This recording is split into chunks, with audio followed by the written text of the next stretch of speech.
The issue presented in 8 is, to me, the last vestige, or at least the largest vestige of unfairness that lingers in this country. It is about family. It is about human dignity. It is about love. And the fact that people, a large population of our country are denied fundamental human rights. The right to marry is a fundamental human right, except for those who are born gay. This play means a lot to me and to my community. It's such an important piece in terms of finding out exactly what went on during this process. It's amazing to me that in 2012 I'm still not able to get married. And this trial and the decisions that were made in this trial somewhat helped pave the way for that possibly to happen. I mean, I used to think that I would never see that in my lifetime, and now I'm hopeful that I will. I jumped at the opportunity to be a part of this Project 8 because I have a lot of people that I'm very close to that are homosexual and cannot get married legally.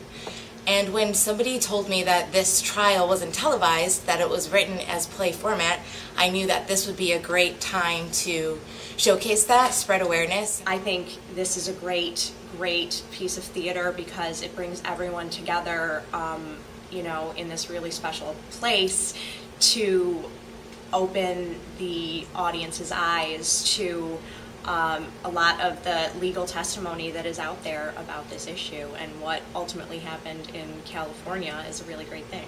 And it gives you language and a way to express yourself to people who might not understand, you know, why we need to be fighting this. You know, what damage does it cause to gay and lesbian couples that they can't get married? This show will give you an example of that. It will give you an example of the propaganda that was put out against gay couples. And you know, there are people who sit here in Michigan, a state where the citizens of this state voted to enter into our Constitution a ban on same-sex marriage.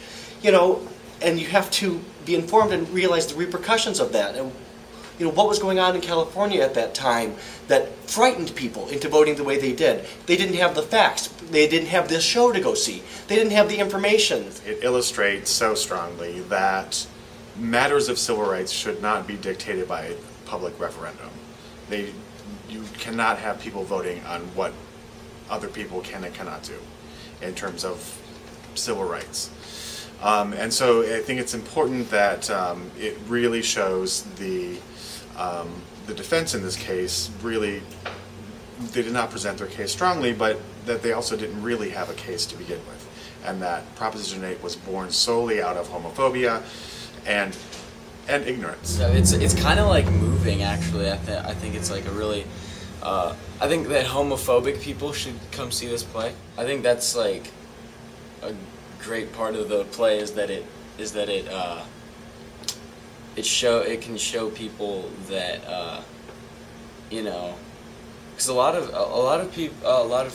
people might not understand that gay people are people too, you know what I mean? It's utterly ridiculous, almost insane that at this point in the world's history we're still here in a supposed free country denying people basic rights. And more than just that, it's not even about, to me, rights, it's just about actually loving people, loving your neighbor, treating people with kindness. You know, I'm a friend of the Ringwald, and I was so proud and excited to have been invited to read a part of this script. You know, my kids are adults now, and you know, I thought when they were grown up it would be all over, but it isn't. And by taking part in this, I'm trying to help. It really does get to the heart of the matter in terms of that there is no valid legal reason that gays and lesbians should not be able to marry. And maybe if you see it, if you're not a supporter right now, maybe you'll have your eyes open just a little bit, as I think other people did because of this. It's just, it's part of our history. It's part of the upcoming history. And so it's really amazing to be a part of it. And the more people that know about this, and the more informed you can be, and the better you can explain yourself, the closer we can get to having this right be for everybody in this country. I think it's so important that this play really is a quiet, calm, and rational discourse on an issue that, quite honestly, I can't believe is still an issue. It's ridiculous to me that in this day and age we're still talking about, you know, basic civil rights being for only a certain group of people based on sexuality. When I was asked to direct this show, I jumped at it, and I'm really pleased.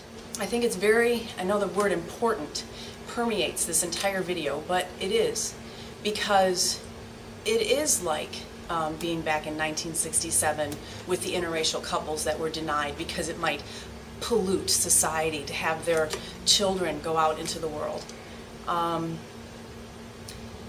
It just doesn't make sense. And anything that I can do, anything that this theater can do, anything that you can do to help resolve the prejudices that, you know, support the issues of the issue in that confront the gays and lesbians that want to marry and that should have the right to marry.